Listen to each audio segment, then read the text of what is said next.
Hello दोस्तों, स्वागत है आप लोगों का हमारे ऑनलाइन क्लासेस में। जैसा कि दोस्तों हमारे चैनल के द्वारा पन्नागर सहायक लेखाकार परीक्षा तथा कॉमर्स से संबंधित सभी परीक्षाओं में जो ये महत्वपूर्ण टॉपिक बनते हैं उस पर वीडियो बनाई जाती है दोस्तों। और आज का जो महत्वपूर्ण टॉपिक है वो है HRM, जिसे कहते हैं ह्यूमन रिसोर्स मैनेजमेंट। और साथ ही दोस्तों आप लोगों को एक जानकारी और दे देते हैं, जो उत्तराखंड अधीनस्थ सेवा चयन आयोग है, इससे पूर्व जो HRM टॉपिक था तो उस सिलेबस में अपडेट नहीं था और ये नया अपलोड किया गया है इस बार के सिलेबस में। और उम्मीद करते हैं इस HRM जो टॉपिक है यहाँ से 2 से 4 क्वेश्चन आ सकते हैं आपकी परीक्षा में। तो इस टॉपिक को आप लोग अच्छे से तैयार कीजिएगा और उम्मीद करते हैं कि आप लोगों को हमारी ये वीडियो भी पसंद आए। और अगर पसंद आती है तो दोस्तों लाइक, सब्सक्राइब और शेयर ज़रूर कीजिएगा दोस्तों। चलिए स्टार्ट करते हैं आज की महत्वपूर्ण वीडियो को। आज का पहला प्रश्न है, the first employee participation scheme was implemented in the world. यानी दोस्तों विश्व में सर्वप्रथम कर्मचारी सहभागिता योजना कब लाई गई थी? 1825, 1827, 1829, 1929। तो इसका जो राइट आंसर है वो है ऑप्शन नंबर सी, 1829 में ही आपका विश्व सहभागिता कर्मचारी सहभागिता योजना लाई गई थी, जो कि एक HRM का मोस्ट इम्पोर्टेंट क्वेश्चन बन जाता है। अगले प्रश्न की तरफ चलते हैं। Managerial work under human resource management from the following. यानी दोस्तों मानव संसाधन प्रबंधन के अंतर्गत प्रबंधकीय कार्य को शामिल किया जाता है। यानी आपको बताना है जो आपका HRM है और मैनेजमेंट है, वहाँ पे आपको दोनों में कौन सा एक कॉमन उनका कार्य है, यानी कॉमन उनका वर्क है। पहला ऑप्शन है planning, human relations, compensation, industrial relation. तो याद रखेंगे दोस्तों, इसका जो ऑप्शन नंबर ए है प्लानिंग, ये आपका मैनेजमेंट में भी आता है और आपका HRM में भी आता है। तो प्लानिंग इसका राइट आंसर हो जाएगा। ये तीनों ह्यूमन रिलेशन, कंपनसेशन और आपका इंडस्ट्रियल रिलेशन, ये तीनों आपके HRM के अंतर्गत आते हैं, कम्प्लीटली HRM के अंतर्गत आते हैं। चलिए अगले प्रश्न की तरफ चलते हैं। Is not external source of recruitment. कौन सा एक भर्ती का बाह्य स्रोत नहीं है? यानी बताना है आपको एक आउटसोर्स नहीं है इसमें रिक्रूटमेंट का, ये बताना है। पहला ऑप्शन है एडवर्टीजमेंट, अच्छा, फिर है प्रमोशन, फिर है एजुकेशनल इंस्टीट्यूशनल, फिर है एम्प्लॉयमेंट ऑफिस। याद रखेंगे दोस्तों, जो भी रिक्रूटमेंट के 2 स्रोत होते हैं, एक तो आपका इंटरनल और एक आपका आउटसोर्स। तो यहाँ पे आपको इसमें कौन सा आउटसोर्स नहीं है यानी इंटरनल होगा वो बताना है। दूसरी बात, यहाँ पे जो ऑप्शन नंबर ए है एडवर्टीजमेंट, यहाँ पे स्पेलिंग मिस्टेक हो रखी है,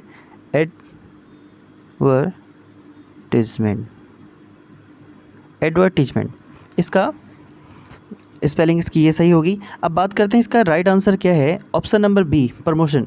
दोस्तों ये जो प्रमोशन है ये एक इंटरनल सोर्स है, तो ये आउटसोर्स नहीं होगा, यही हो जाएगा आपका, एक्सटर्नल सोर्स नहीं होगा, तो ये एक इंटरनल सोर्स है। प्रमोशन आपका इंटरनल सोर्स के अंतर्गत आता है। बाकी आपके एडवर्टीजमेंट, एजुकेशन इंस्टीट्यूशनल, आपका एम्प्लॉयमेंट ऑफिस, ये सभी आपके आउटसोर्स हैं रिक्रूटमेंट के लिए। चलिए अगले प्रश्न की तरफ चलते हैं। The process of evaluating employees is called. यानी दोस्तों कर्मचारी मूल्यांकन की प्रक्रिया को क्या कहा जाता है? पहला ऑप्शन है recruitment, induction, performance appraisal, job evaluation. तो यहाँ पे जो इसका राइट आंसर होगा दोस्तों वो होगा option number C, performance appraisal. कार्य निष्पादन भी इसको बोलते हैं हम लोग, कि जितना भी हमारा कार्य का जो कार्य है उसको एक बार फिर से हम रिव्यू करते हैं तो वो अप्रेजल्स होता है। अब और ऑप्शंस की बात करते हैं। रिक्रूटमेंट, जैसा कि आप लोगों को पता है, किसी भी भर्ती को करने के लिए जो प्रोसेस होती है उसे रिक्रूटमेंट कहते हैं। इंडक्शन एक छोटा सा प्लान होता है दोस्तों, जैसे कि हम इंट्रोडक्शन लेते हैं, लेकिन एक ही सामान्य इंट्रोडक्शन से भी एक सामान्य तौर पे मोटे तौर पे बता दिया जाता है, या ऑर्गेनाइजेशन के बारे में या फिर कैंडिडेट के बारे में, वो इंडक्शन होता है। और बात करते हैं जॉब इवैल्यूएशन की, तो जॉब इवैल्यूएशन को भी समझ लीजिए। जॉब इवैल्यूएशन क्या होता है, जब किसी पोस्ट पर कोई बंदा होता है तो उसमें उस पोस्ट के लिए क्या वैल्यू होगी या उस पोस्ट की वैल्यू क्या है या उसकी सैलरी क्या होगी, ये जॉब इवैल्यूएशन कहलाता है। चलिए अगले प्रश्न की तरफ चलते हैं। Human resource management is a task, यानी मानव संसाधन प्रबंधक का एक कार्य है। पहला option financial planning, planning process, market research, recruitment and selection employees. HRM का एक काम बताना है, इसमें एचआरएम का कार्य है ये बताना है financial planning, planning process, marketing research और रिक्रूटमेंट एंड सिलेक्शन एम्प्लॉय। जैसा कि दोस्तों मैंने यहाँ पे अगर हम एचआरएम की ही बात करें, ह्यूमन रिसोर्स मैनेजमेंट, ह्यूमन का रिसोर्स यानी जो भी संस्था है या जो भी ऑर्गेनाइजेशन होगी वहाँ पे ह्यूमन रिसोर्स मतलब ह्यूमन को वहाँ पे कैसे लोग चाहिए और क्या क्या क्वालिटी होनी चाहिए, कहाँ से आएंगे, ये सारा प्लान बनाता है आपका एचआरएम। तो इसका जो राइट आंसर हो जाएगा दोस्तों option number D, recruitment and selection of employee, इसका राइट आंसर हो जाएगा। अगले प्रश्न की तरफ चलते हैं दोस्तों। अगला प्रश्न है दोस्तों, classification of jobs for grade fixation is known as, यानी दोस्तों ग्रेड निर्धारण के लिए नौकरियों का निर्धारण क्या है ये बताना है। पहला ऑप्शन है दोस्तों इसमें specification of jobs, description of jobs, analysis of jobs, job evaluation. तो यहाँ पे एक बात याद रखेंगे दोस्तों, ये जो चारों टर्म्स हैं ये एक बहुत महत्वपूर्ण टर्म्स हैं, क्योंकि यहाँ पे बहुत कन्फ्यूजन होता है। स्पेसिफिकेशन ऑफ जॉब्स क्या है, डिस्क्रिप्शन ऑफ जॉब्स क्या है या एनालिसिस ऑफ जॉब्स क्या है, यहाँ पे इस बात को लेकर काफ़ी कन्फ्यूजन बना रहता है कि किस चीज़ में क्या है। तो इस क्वेश्चन में मैं ये चारों चीज़ आप लोगों की क्लियर कराऊँगा एक संक्षिप्त रूप में। चलिए देखते हैं इसका जो राइट आंसर क्या होगा, सभी को समझ लेते हैं और फिर देखते हैं इसका राइट आंसर क्या होगा। पहला ऑप्शन है इसमें स्पेसिफिकेशन ऑफ जॉब। याद रखेंगे दोस्तों, स्पेसिफिकेशन ऑफ जॉब्स का मतलब होता है जब जिस पोस्ट के जिस बंदे की क्या ह्यूमन क्वालिटी होनी चाहिए, क्या उसकी एजुकेशन क्वालिटी होनी चाहिए, क्या उसका तर्क होना चाहिए या फिर उसकी पर्सनालिटी क्या होनी चाहिए, या ह्यूमन क्वालिटी ओवरऑल हम बात करें, ह्यूमन क्वालिटी की अगर बात करें जिस जॉब के लिए पर्टिकुलर, तो उसे हम बोलते हैं स्पेसिफिकेशन ऑफ जॉब कि उसके लिए क्या क्या रिक्वायरमेंट है उस पोस्ट के लिए। अब बात करते हैं description of jobs. Description of jobs का मतलब होता है दोस्तों कि जॉब में क्या क्या कंटेंट है या उसकी क्या क्या ड्यूटीज़ होती हैं, उसमें क्या क्या रिस्पॉन्सिबिलिटीज़ होती हैं, तो उसको कहते हैं हम जॉब डिस्क्रिप्शन ऑफ जॉब्स। समझ में आया? फिर से समझिए, जॉब डिस्क्रिप्शन का मतलब है कि जब किसी पोस्ट के लिए किसी पोस्ट की क्या क्या रिस्पॉन्सिबिलिटीज़ हैं, क्या क्या उसकी ड्यूटीज़ हैं या उसको क्या क्या काम करना है, वो पूरा विवरण कहलाता है आपका जॉब डिस्क्रिप्शन या डिस्क्रिप्शन ऑफ जॉब्स। अब बात करते हैं एनालिसिस ऑफ जॉब्स। अब एनालिसिस ऑफ जॉब्स क्या है? एनालिसिस ऑफ जॉब्स में ये होता है कि हर एक जॉब को हम एक पूरे ऑर्गेनाइजेशन में अगर हम बात करें कि हर एक काम उसमें होते हैं, जैसे मैनेजरियल वर्क का जो काम होता है, ऑफिस वर्क का जो काम होता है, और तो हम उसे डिवाइड करते हैं अलग अलग काम में, अलग अलग काम को डिवाइड करना और किस काम में कौन कौन लोग जाएंगे, इस प्रकार से पोस्ट का डिवीजन या फिर हम वर्क का डिवीज़न हम जब करेंगे, किसी कार्य को हम अगर विभाजन करते हैं तो वो कहलाता है आपका जॉब एनालिसिस। और जो अगला ऑप्शन है जॉब इवैल्यूएशन।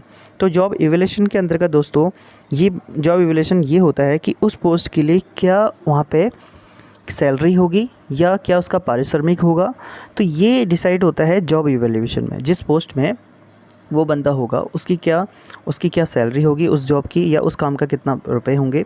तो यहाँ पर जो इसका राइट आंसर हो जाएगा ग्रेड निर्धारण। ग्रेड का मतलब यही होता है दोस्तों कि उसे कौन सा ग्रेड में रखा जाएगा, फर्स्ट सेकंड थर्ड क्लास, किस क्लास के अंतर्गत आता है, तो ये आपका आ जाएगा ऑप्शन नंबर डी इसका। इसीलिए इसका जो आंसर भी हो जाएगा ऑप्शन नंबर डी।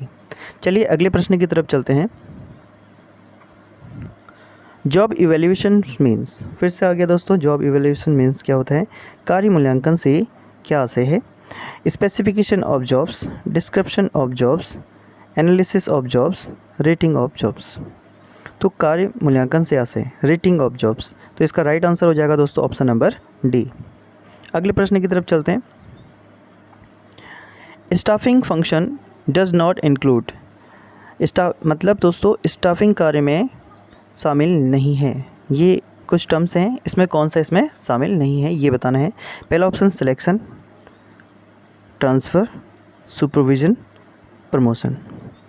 तो याद रखेंगे दोस्तों, स्टाफिंग को समझ लेते हैं पहले। स्टाफिंग, जब भी स्टाफिंग वर्ड आएगा, स्टाफिंग का मतलब है दोस्तों जब कोई किसी व्यक्ति को किसी पोस्ट पे, मतलब रिक्रूटमेंट की जो प्रोसेस है, रिक्रूटमेंट से लेकर उसके रिटायरमेंट तक का जो भी प्रोसेस आती हैं, प्रमोशन हो गया, रिटायरमेंट हो गया, सिलेक्शन हो गया, जॉइनिंग हो गई, ये इंटरव्यूज़ हो गई, ये सभी चीज़ें आपकी स्टाफिंग के अंतर्गत आती हैं। तो इसमें जो सुपरविज़न, ऑप्शन नंबर सी इसका जो है सुपरविज़न, ये आपका राइट आंसर होगा। ये इसमें शामिल नहीं होता स्टाफिंग में। सिलेक्शन, ट्रांसफ़र, प्रमोशन, जॉइनिंग और इंटरव्यू, ये सभी आपके आ जाते हैं आपके स्टाफिंग में। चलिए अगले प्रश्न की तरफ चलते हैं। अगला प्रश्न है, which of the following is a benefit of employee training, यानी बताना है आपको निम्न में से कौन सा कर्मचारी प्रशिक्षण का लाभ है। कर्मचारी प्रशिक्षण यानी ट्रेनिंग का कौन सा फ़ायदा है इसमें, ये बताना है अगर ट्रेनिंग होती है तो देख लेते हैं इसका। पहला ऑप्शन है improve morale, provide a good climate for learning, फिर है helps people identify with organization goals, और अंतिम है नॉन ऑफ द एबव। तो इसका जो राइट आंसर है दोस्तों वो है option number C, helps people identify with the organisation goals. क्योंकि दोस्तों समझेंगे, ये जो ट्रेनिंग होती है, ट्रेनिंग की अगर हम बात करें, ट्रेनिंग पर्टिकुलर चीज़ के लिए दी जाती है, और दूसरी चीज़ ये कम समय के लिए, जैसे अगर हम बात करें ट्रेनिंग, जैसे कुछ भी नई चीज़ें आती हैं ऑर्गेनाइजेशन में, या फिर कुछ नई चीज़ इनोवेशन होता है, तो वहाँ पे उनको फिर से ट्रेन किया जाता है कुछ समय के लिए, ताकि वो उसको और अच्छे से कर सकें। ठीक है, तो यहाँ पे जो इसका जो राइट आंसर है उससे ये पता चलेगा कि उसके गोल्स क्या हैं, उसको कितना कार्य करना है। तो ये गोल्स ऑर्गेनाइजेशन के हिसाब से उसके कितने गोल्स हैं, ये सभी चीज़ें आपकी आ जाती हैं आपकी ट्रेनिंग के, इसके ये फ़ायदे होते हैं। अब बात करते हैं नेक्स्ट क्वेश्चन की। अगला प्रश्न है, the terms procurement in HRM stand for, यानी दोस्तों HRM में प्रोक्योरमेंट शब्द से क्या से है, ये बताना है। HRM में प्रोक्योरमेंट, ये एक बहुत महत्वपूर्ण वर्ड है दोस्तों, याद रखेंगे, ये प्रश्न आ चुका है पहले भी। HRM में प्रोक्योरमेंट से क्या से है, ये बताना है। पहला ऑप्शन है ट्रेनिंग एंड डेवलपमेंट, पे and benefits, health and safety, recruitment and selection. दोस्तों याद रखेंगे, जो प्रोक्योरमेंट वर्ड है, इससे आशय डायरेक्टली एक रिक्रूटमेंट से ही आप लोग लगा सकते हैं, इजी वे में अगर मैं बात करूं, क्योंकि जो प्रोक्योरमेंट है इसके अंतर्गत दोस्तों रिक्रूटमेंट से लेकर सिलेक्शन तक की प्रोसेस आती है। यानी हम कह सकते हैं स्टाफिंग वाला जो रोल होता है वही प्रोक्योरमेंट कहलाता है। यानी रिक्रूटमेंट कैसे करनी है, सिलेक्शन प्रक्रिया क्या रहेगी, ये सारी प्रोसेस जो है ये प्रोक्योरमेंट कहलाता है। HRM का एक पार्ट है, समझ लीजिए प्रोक्योरमेंट, यानी स्टाफिंग जैसा ही। ठीक हो गया, तो इसका जो राइट आंसर हो जाएगा ऑप्शन नंबर डी हो जाएगा। अगले प्रश्न की तरफ चलते हैं। Most popular techniques of training employees, यानी दोस्तों कर्मचारियों को प्रशिक्षण देने की सर्वाधिक प्रचलित तकनीकी है। पहला ऑप्शन है training at training centre, apprentice training, training bye experienced, या वर्किंग ट्रेनिंग। तो दोस्तों ट्रेनिंग की जो सबसे पॉपुलर जो टेक्निक है वो है working training. Option number D आपका राइट आंसर हो जाएगा। कार्य के दौरान ही जो ट्रेनिंग होती है दोस्तों, उसी को सर्वाधिक प्रचलित जो तकनीकी है उसी को माना जाता है। अब बात करते हैं अगले प्रश्न की तरफ। The process of enhancing in the technical skill of workers in the short period of curve, यानी दोस्तों कम अवधि में कर्मचारियों की तकनीकी कौशल को बढ़ाने की प्रक्रिया को क्या कहा जाता है, ये बताना है कम समय में। पहला ऑप्शन है दोस्तों development, training, education, none of the above. जैसे कि दोस्तों इससे पहले मैं चर्चा कर चुका हूँ इस संबंध में कि जो ट्रेनिंग होती है दोस्तों वो कम अवधि में कौशल बढ़ाती है, यानी एफिशिएंसी हमारी बढ़ती है किससे, ट्रेनिंग से। और दूसरी चीज़ ये कि ये कम अवधि के लिए होती है। कम अवधि का मतलब होता है दोस्तों, जैसे कि मैंने बताया, जब भी कोई नई इम्प्लीमेंट होता है ऑर्गेनाइजेशन में, तो उस चीज़ के लिए नई चीज़ें आती हैं या नए रूल्स आ गए, तो उसके लिए थोड़ा सा ट्रेनिंग दी जाती है ताकि वो अच्छे से उनकी एफिशिएंसी बढ़े और वो समझे कि उन्हें करना क्या है और ऑर्गेनाइजेशन को क्या करना है, उनके गोल्स को समझे, ये सभी चीज़ें आ जाती हैं आपकी ट्रेनिंग में। तो ऑप्शन नंबर 20 इसका राइट आंसर हो जाएगा। चलिए अगले प्रश्न की तरफ चलते हैं दोस्तों। Advertising is a part of strategy of A company, यानी दोस्तों जो कंपनी की रणनीति में एडवर्टाइजिंग किसका पार्ट है ये बताना है। यानी दोस्तों क्या बताना है, कंपनी की रणनीति में जो एडवर्टाइजमेंट है वो पार्ट है किस चीज़ का, या किसे पार्ट माना जाएगा या उसे क्या माना जाएगा। पहला ऑप्शन है प्रोडक्ट, प्लेस, प्राइस और प्रमोशन। एलटी के पेपर में आ चुका है ये क्वेश्चन दोस्तों, 2015 वाले पेपर में, एलटी के पेपर में ये क्वेश्चन पूछा जा चुका है सेम एज इट इज़। तो इसका जो राइट आंसर है दोस्तों वो हो जाएगा ऑप्शन नंबर डी, प्रमोशन। तो दोस्तों एडवर्टीजमेंट प्रमोशन ही होता है, प्रमोशन करने के लिए ही हम लोग एडवर्टीजमेंट निकालते हैं, प्रोडक्ट, प्लेस और प्राइस ये नहीं है। चलिए अगले प्रश्न की तरफ चलते हैं। Training is not use for, तो बताना है training is not for use में मतलब ट्रेनिंग में क्या यूज़ नहीं होना है या ट्रेनिंग से क्या नहीं होगा ये बताना है। पहला ऑप्शन है इसमें इंक्रीज मोटिवेशन, क्या इंक्रीज मोटिवेशन इंक्रीज होगा। अगला ऑप्शन है इंक्रीज एफिशिएंसी, क्या एफिशिएंसी इंक्रीज होगी। इंक्रीज एम्प्लॉय टर्नओवर, क्या इंक्रीज एम्प्लॉय टर्नओवर होगा, या ऑल ऑफ द अबव, ये सभी होंगे। बताने हैं आप लोगों को दोस्तों, फिर से समझेंगे प्रश्न को अच्छे से कि training is not used for, training का यूज किस में नहीं होता है। फिर से समझेंगे ट्रेनिंग का यूज किस में नहीं होता है। पहला ऑप्शन है इंक्रीज मोटिवेशन, क्या ट्रेनिंग से इंक्रीज मोटिवेशन होगा, बिल्कुल डेफिनेटली होगा, तो ये तो होगा दोस्तों। अब बात करते हैं इंक्रीज एफिशिएंसी, क्या ट्रेनिंग से एफिशिएंसी बढ़ती है, बिल्कुल बढ़ती है दोस्तों। इंक्रीज एम्प्लॉय टर्नओवर, क्या एम्प्लॉय टर्नओवर बढ़ता है, नहीं, एम्प्लॉय टर्नओवर यहाँ पे दोस्तों एम्प्लॉय टर्नओवर नहीं बढ़ता है, ये नहीं होगा। ऑल ऑफ द अबव, तो ये भी नहीं होगा। जब ऑल ऑफ द अबव नहीं होगा तो नॉट यूज आपका, तो इसका जो राइट आंसर हो जाएगा दोस्तों वो हो जाएगा ऑप्शन नंबर सी, इसका राइट आंसर हो जाएगा इंक्रीज एम्प्लॉय टर्नओवर। चलिए अगले प्रश्न की तरफ चलते हैं।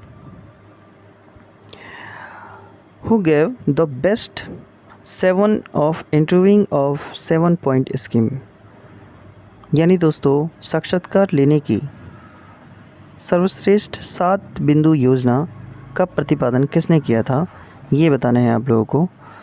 पहला ऑप्शन है दोस्तों Milton L Blum, F.E. Burtt, Alec Rodger या फिलिपो।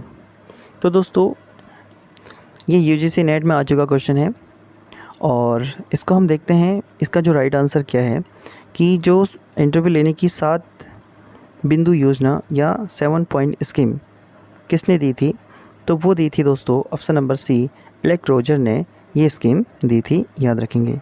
चलिए अगले प्रश्न की तरफ चलते हैं। What should be strategy of HRM। अच्छा, स्ट्रेटजी की स्पेलिंग दोस्तों में से थोड़ा सा देखेंगे। स्ट्रेटजी,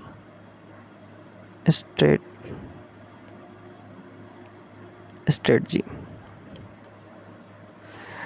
तो बात करते हैं कि HRM की क्या रणनीति होनी चाहिए ये बताना है आप लोगों को। पहला ऑप्शन है making the long term and short term planning, planning of the optimum level of man power, introducing training programme to personnels, all of the above. तो दोस्तों क्या रणनीति होनी चाहिए HRM की, making the long term and short term planning, बिल्कुल दोस्तों long term और शॉर्ट टर्म दोनों प्रकार की प्लानिंग बनानी पड़ती है HRM में, ये होगा इसमें। Planning of the optimum level of man power, यानी ऑप्टिमम लेवल मैन पावर यानी किसी भी वर्क में कितने लेवल चाहिए हमें, ना ज़्यादा चाहिए ना कम चाहिए, तो ये ऑप्टिमम लेवल कहलाता है, जहाँ पे बिल्कुल ना ज़्यादा होने चाहिए ना कम होने चाहिए, क्योंकि ज़्यादा होंगे तो भी प्रॉब्लम है और नुकसान हो सकता है और कम होंगे तो भी नुकसान हो सकता है, तो ये भी होगा इसमें। और introducing training programme to personnel, यानी कर्मचारियों के लिए जो ट्रेनिंग प्रोग्राम है वो भी रखने पड़ते हैं, तो ये भी होगा। तो यानी इसका राइट आंसर हो जाएगा दोस्तों ऑप्शन नंबर डी, यानी सभी इसके आंसर होंगे। चलिए अगले प्रश्न की तरफ चलते हैं। Human resource planning is compulsory for, यानी दोस्तों मानव संसाधन प्रबंधन, मानव संसाधन प्रबंधन, प्रबंधन नहीं नियोजन होना चाहिए, नियोजन, इसे नियोजन कीजिएगा दोस्तों। मानव संसाधन नियोजन के लिए आवश्यक है। पहला point, base for recruitment, base for selection policy, effective employee development programme या all of the above.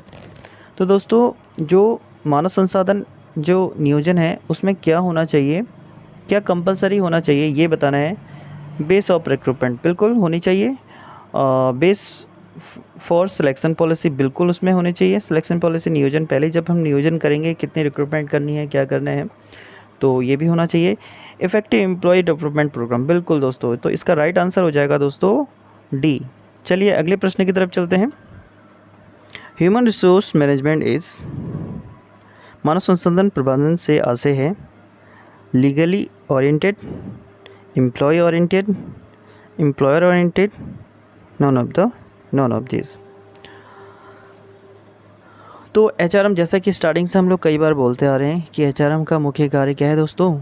HRM का मुख्य जो काम है वो पूरी ऑर्गेनाइजेशन को कितने लोग चाहिए, कैसे उनको लाया जाएगा, क्या उनकी प्रोसेस होगी, ये सारे काम एचआरएम के अंतर्गत आता है। तो यहाँ पे जो आंसर हो जाएगा option number C, employee oriented. चलिए अगले प्रश्न की तरफ चलते हैं और ये आज का अंतिम प्रश्न है दोस्तों।